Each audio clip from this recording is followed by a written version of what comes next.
Sabe, querido, hay mucha gente que piensa que el Evangelio de la Gracia empezó en el Nuevo Testamento. Estas personas creen que los seres humanos se salvaban en el Antiguo Testamento por las obras de la ley, o sea, por causa de su obediencia a la ley de Dios, y que al venir Jesús, la ley acabó, ya no tiene más validez, y que ahora la salvación es por la fe en Cristo. Los que piensan así tienen una razón, o tienen razón en un punto. Somos salvos por la fe en Cristo. Las obras de la ley, o sea, la obediencia, no son la causa de la salvación. La obra de Jesús en la cruz es completa y suficiente para salvarnos. Pero estas personas se equivocan al pensar que el Evangelio de la Gracia empezó en el Nuevo Testamento.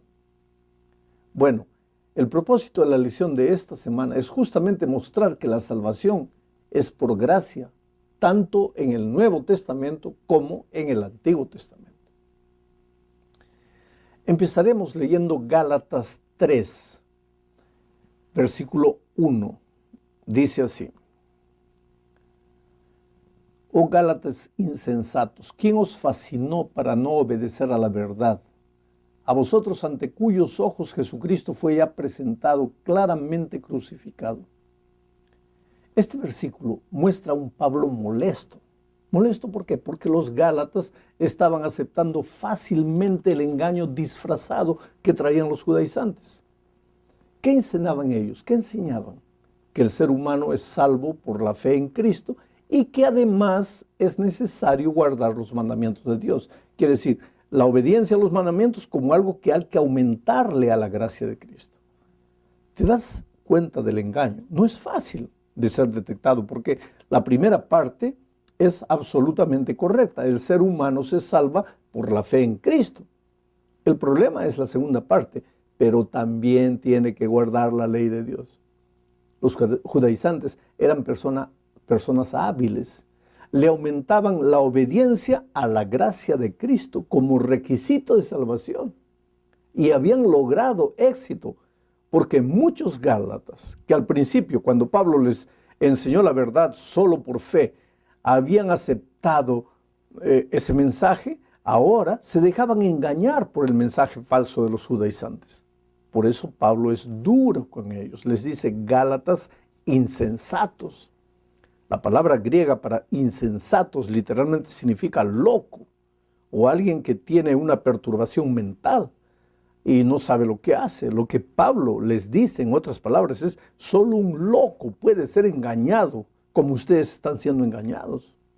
¿Quién os fascinó? Les pregunta. El verbo fascinar es lo que hace un prestidigitador para engañar a los niños. Solo una persona inmadura, niño, puede creer que para ser salvo hay que aumentarle algo a lo que Jesús ya hizo en la cruz del Calvario. Eso es lo que Pablo está diciendo.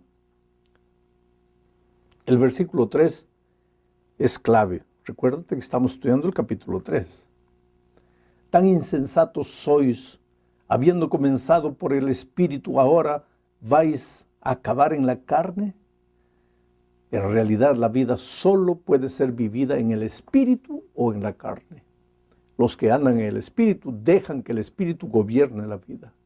Ya los que andan en la carne no son solo aquellos que dan rienda suelta a sus instintos, sino también aquellos que se esfuerzan para vivir una vida correcta por sus propias fuerzas. Esta expresión en la carne y en el Espíritu será usada muchas veces por Pablo en la epístola a los Gálatas. A partir de este punto, tú vas a ver una y otra vez repetida en el Espíritu, en la carne, en el Espíritu, en la carne. Pero ahora vamos al segundo punto de la lección. Hasta aquí, cada vez que Pablo defiende el Evangelio que predica, se apoya en el acuerdo que la iglesia tomó en el concilio de Jerusalén. Ahí Pablo se apoya en ese acuerdo para probar que él está predicando el Evangelio correcto. Pero en el capítulo 3, el apóstol se remite a las Escrituras para probar sus enseñanzas. Naturalmente, en aquellos tiempos no existía el Nuevo Testamento, por lo tanto, las Escrituras, para él, para Pablo, eran los libros del Antiguo Testamento. Veamos Gálatas 3:6. Así habrán creyó a Dios y le fue contado por justicia. Es interesante. Vamos a comparar esto con Génesis capítulo 15, versículo 6. Y creyó a Jehová y le fue contado por justicia. Mira, Génesis está hablando de Abraham y Pablo también está hablando de Abraham. Pablo está repitiendo lo que Moisés escribió en Génesis. En otras palabras, Pablo le está dando fundamento bíblico al evangelio que predica. Y dice que el cristiano hoy se salva o es justificado únicamente por la fe, así como también Abraham fue justificado solo por la fe. Él creyó, tuvo fe y eso le fue contado por justicia. ¿Sabes? Entre los versículos 6 al 14 del capítulo 4, Pablo menciona 6 versículos del Antiguo Testamento. 2 de Génesis, 2 de Deuteronomio, 1 de Habacuc, 1 de Levítico. O sea, Pablo encuentra en el Antiguo Testamento la base bíblica para enseñar que la salvación es solamente por gracia y que el ser humano recibe esa gracia a través de la fe. Pero volvamos a Génesis y volvamos a Abraham. Esta es la tercera parte de la lección. Empezaremos con una pregunta. ¿Por qué Pablo se refiere a Abraham como el ejemplo del ser humano que es justificado por la fe? Por una simple razón. Abraham no era solo el padre genético de los judíos, sino el más grande héroe de toda la historia y el ejemplo de una vida de obediencia. Había obedecido a Dios cuando el Señor le pidió que dejara su tierra y se fuese a una tierra que el Señor le mostraría. Había obedecido a Dios cuando le ordenó que se circuncidara. Había obedecido a Dios inclusive cuando Dios le pidió que sacrificara a su único hijo. ¡Qué vida extraordinaria de obediencia! Todos los judíos a lo largo de la historia querían ser como Abraham. La vida del patriarca había sido siempre una vida de inspiración y ejemplo de obediencia. Si había una persona a la cual se debería imitar, esa persona era Abraham. Entonces ahora mira, Pablo usa esa admiración que el pueblo judío tiene hacia el patriarca. Pablo usa esa admiración para llevarlos a aceptar la justificación por la fe. Pablo menciona 11 veces a Abraham y siempre como un ejemplo de fe. Abraham creyó, dice, y eso le fue contado por justicia. No dice Abraham obedeció, sino Abraham creyó. Pablo no desecha la obediencia de Abraham, sino que la coloca en el lugar correcto. Primero creyó y fue justificado. Después, el resultado de esa vida justificada fue la obediencia. Pero mira, qué sabiduría la de Pablo. ¿Cómo podríamos no entender? ¿Cómo ellos, los judíos, podrían no entender que necesitaban creer si los judíos admiraban tanto a Abraham y Abraham había creído? En la cuarta parte de la lección hablaremos un poco acerca del pacto de Dios con Abraham. Veamos el versículo 8. Dice así: y la Escritura, previendo que Dios había de justificar por la fe a los gentiles, dio de antemano la buena nueva a Abraham diciendo: en ti serán benditas todas las naciones. ¿Qué podemos añadirle a este versículo? Siglos antes de que Jesús viniese a este mundo a morir en la cruz por los pecadores, Dios ya le había dicho a Abraham que el ser humano sería justificado por la fe. En Abraham serían benditas todas las naciones. ¿Cuándo le dijo Dios esto a Abraham? Cuando lo llamó para salir de su tierra. La historia está registrada en Génesis capítulo 12, en esa ocasión. Observa lo que Dios le prometió al patriarca. Vamos a Génesis capítulo 12, versículo 2. Haré de ti una nación grande, te bendeciré, engrandeceré tu nombre y serás bendición. Mira, Dios le promete 4 cosas a Abraham. Primero, hacer de él una gran nación. Segundo, bendecirlo. Tercero, engrandecer su nombre. Y cuarto, hacer del propio Abraham una bendición. Date cuenta que en este pacto entre Dios y Abraham, solo Dios promete. El patriarca no promete nada, solo recibe la promesa. El pacto que Dios hace con Abraham no está basado en lo que el ser humano va a hacer por Dios, sino en lo que Dios va a hacer por el ser humano. Hay gente que piensa que Dios hizo con Abraham un pacto de obras, y como este pacto no funcionó, entonces hizo con los cristianos un pacto de gracia. Para esas personas, la salvación en el Antiguo Testamento es por la obediencia y la salvación en el Nuevo Testamento es por la gracia. Pero querido, no puede existir nada más equivocado que esa manera de pensar. Que el ser humano prometa algo a Dios para alcanzar las promesas divinas es legalismo. El legalismo te enseña que tienes que hacer algo para salvarte.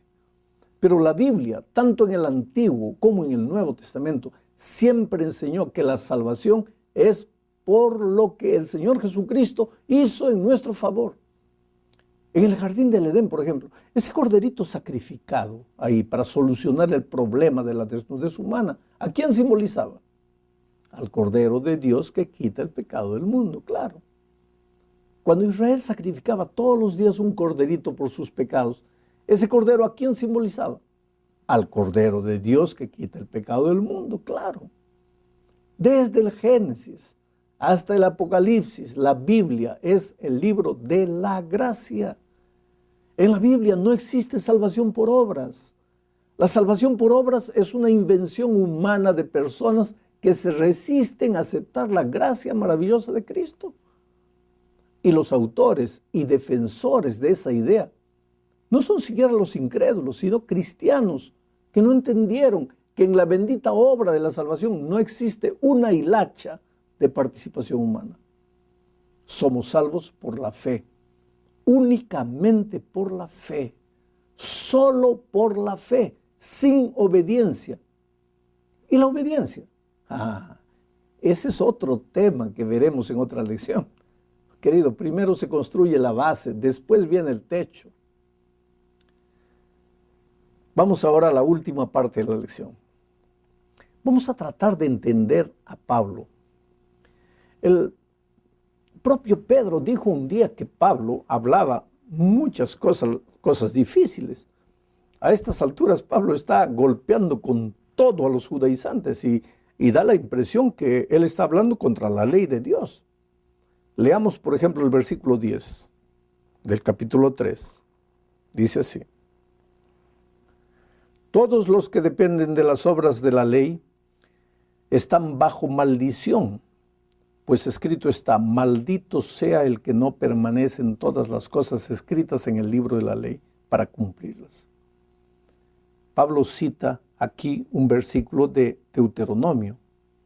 Sabes, los adventistas nos ponemos nerviosos cada vez que leemos este versículo. Creemos que Pablo aquí está hablando contra los 10 mandamientos eternos. E inmediatamente comenzamos a argumentar que la palabra ley aquí se refiere a la ley ceremonial. Pero Pablo está hablando aquí de la ley moral, de la ley ceremonial y de todas las órdenes divinas. Eso ya lo vimos en la lección anterior. Tratemos de entender lo que el apóstol Pablo está diciendo. Este es un versículo tomado de Deuteronomio. En el versículo 13 de Gálatas 3, el término, Pablo termina su raciocinio de la siguiente manera: Cristo nos redimió de la maldición de la ley, haciéndose maldición por nosotros, pues está escrito: maldito todo el que es colgado en un madero. ¿Dónde está escrito esto? En Deuteronomio 21, 23. Ahora, al decir que Cristo nos libró de la maldición de la ley, Pablo no está diciendo que la ley es una maldición, sino que el que quebranta la ley está bajo la maldición, o sea, bajo la condenación. Y que Cristo, al morir clavado en un madero, pagó nuestra transgresión y nos libró de la maldición que el pecado trajo por haber quebrado la ley. Por eso, en Romanos 8, Pablo afirma que ahora ninguna condenación hay para los que están en Cristo Jesús. ¿Por qué? Porque Cristo nos libró de la maldición de la ley. Oh querido, Cristo no nos libró de la ley, inclusive porque la ley no nos hace ningún mal. Al contrario, la ley es santa, justa y buena. La ley solo nos hace bien. La ley nos muestra el camino, la ley nos muestra la realidad, la ley nos enseña. La ley es un guía que nos ayuda a caminar sin herirnos en esta vida. El problema es cuando se le da un uso equivocado a la ley de Dios. El problema es cuando se toma la obediencia a la ley como un requisito de la salvación. Y eso en la mente de Pablo jamás estuvo. Y no debería estar nunca en la mente del cristiano. Y sin embargo, cuán difícil es entender esto. Porque cuando se enaltece la gracia maravillosa de Cristo, inmediatamente se piensa que se está contra la ley. Y ese era el problema de los acusadores de Pablo. Acusaban a Pablo diciendo que él estaba contra la ley, cuando Pablo nunca estuvo contra la ley. Pablo estuvo contra el uso equivocado que se hacía de la ley. Que Dios te bendiga.